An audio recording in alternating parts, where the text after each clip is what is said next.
Zdravím, ja som Mike 212 a v dnešnom videu sa pozrieme na set s číslom 75402, set je od 9 rokov a názov setu je Ark 170 Starfighter a tento set má 497 dielikov. Tuto dole na nás kúka klon, starý jak sviňa. Tu vidíme box art, ktorý je zaujímavý, pretože je na Kanto Nemoidy, čo je domovská planéta Nemoidianov, samozrejme. A tu dole, ak ste si mohli všimnúť, je polokúnová stíhačka. Čo tam robí? No, je to referencia na epizódu 3, kde počas rozchodu 66 na Kanto Nemoidy bola zostrelená Ark 170 Starfighterom. Takže je pekné mať tu takýto malý easter egg na filmy. Ďalej, tu môžete vidieť figurky v tomto sete, ktoré si za chvíľu ukážeme. A poďme sa pozrieť na vrch krabice. Clone Pilot oddbol 1:1. Názov sa tu v rôznych jazykoch. Boh krabice vyzerá nasledovne. Box art a čierna krabica. A zadu krabice vyzerá takto. Kde Ark 170, ako ste si mohli všimnúť, je zaparkovaná v hangári. A tento klon je evidentne kúzelník, pretože drží laser v ruke. Proste kúzelník, čo mám vám na to povedať. Tu vidíte play funkcie. A poďme sa pozrieť na minifigurky. A prvá figurka v tomto sete je klasický Clone Pilot. Tieto figurky sa budú líšiť iba ich helmami. Takže máme tu takýto printing, kde má hadice. Tuto má celkom pekný printing na nohách, ktoré by mali byť dual molded. Pretože tuto hore sú sivé, ako môžete vidieť. Ale tuto z boku, alebo zozadu, sú úplne celé biele. Backprinting vyzerá takto. Je tam aj nejaké poprvy a zadnú časť jeho brnenia, jeho armoru. A keď dáme jeho helmu dole, má faceprint klonovaný klasický, len s trošku iným výrazom a s tými okuliarmi, alebo to sú také chranče na oči, proste dajme tomu, že sú to okuliare. A to je klasický print pre všetky tieto figurky. Ako som povedal, tieto figurky sa budú líšiť iba ich helmami. Poďme ďalej. Ďalej tu máme klonového pilota Jacka, nie Jacka, ale Jacka, nie Jacka, ktorý je úplne identický až na jeho helmu. Tak sa ňu môžete detailnejšie pozrieť. Zaostriť sa výborne. Tak takto vyzerá jeho helma vo väčšom detaili. A poďme na predposlednú figurku v tomto sete. A tou poslednou figurkou je klonový pilot Oddball, ktorý vyzerá takto. A na helme má takéto čierne markingy, čo som zabudol povedať, že tieto helmy sa Legu fakt podarili. Veľmi pekne, ako môžete vidieť. Dobre, a poďme na poslednú figurku v tomto sete. A posledná figurka v tomto sete je R4L, tá P44, pardon. Je to P44, ktorý je takýto pekný zelený astromech do našeho Ark 170, ktorý nemá backprinting. Pretože backprinting vraj môže dostať iba R2D2, čo je za mňa absolútna kravina. Ale hej. R4, P44. Poďme na set. Tak a takto vyzerá ten náš set v celej jeho kráse. Prvá vec, čo by som mu vytkol, je proste posiatý nálepkami. Aj všetky tieto kokpity sú nálepky. Takže jedna nálepka, druhá, tretia, štvrtá, piata, šiesta, siedma, 8, 9, 10, 11. Tento set má 11 nálepiek. A tento set oficiálne stojí 80 eur. Ja som ho bol schopný vychytať za 50, ale 80 eur za toto je dačo strašné.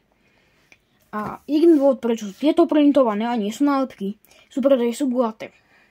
Takže máme 4 printované dielky v tomto sete.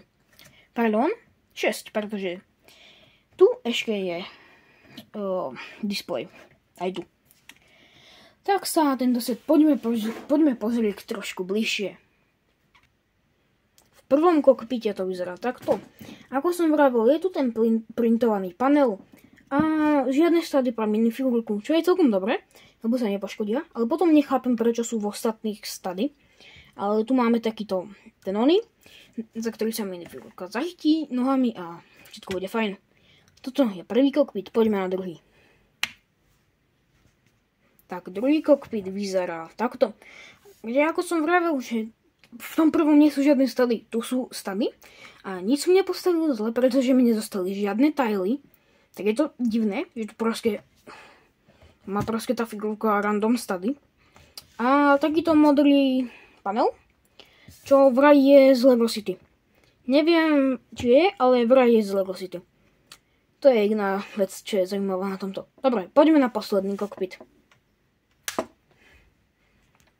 Tak a posledný kokpit nemá ani žiadny panel. Proste týpek tu bude sedieť a čumiek do blba. Aj keď by mal ovládať tieto kanóny vzadu, tak proste ich nebude ovládať, pretože Lego mu nedal panel. Anyway.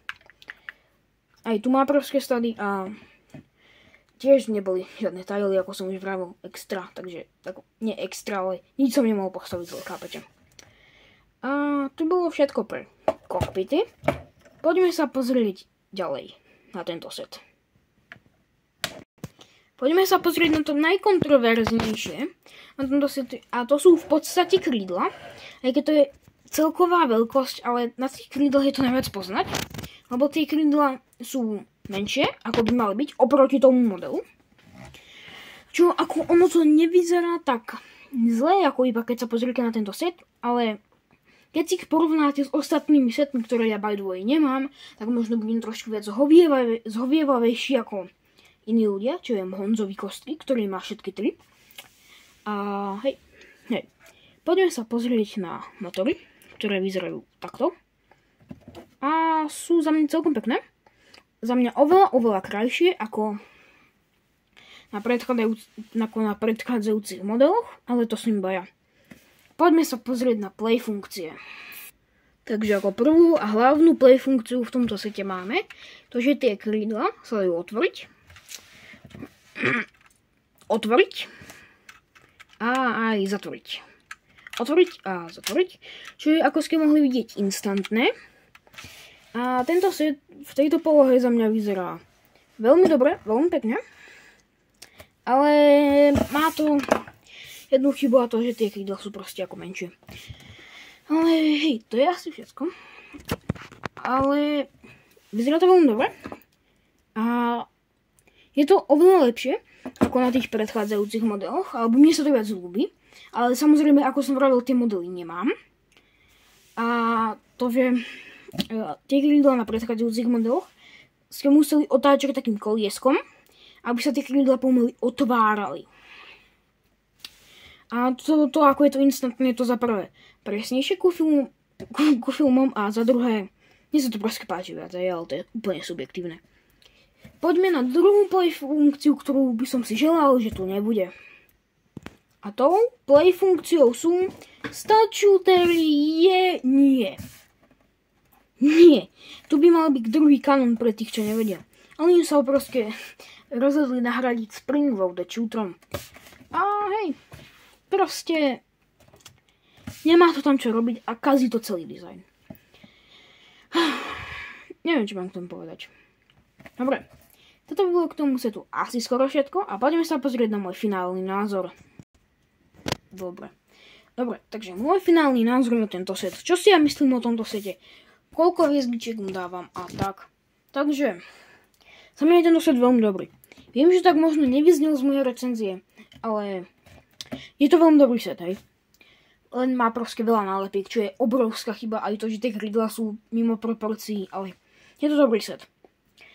Možno to je tým, že tie ostatné sety nemám. Opakujem sa už po 500 000 krát, ale je to za mňa dobrý set. Figurky sú výborné. Set ako taký je pekný.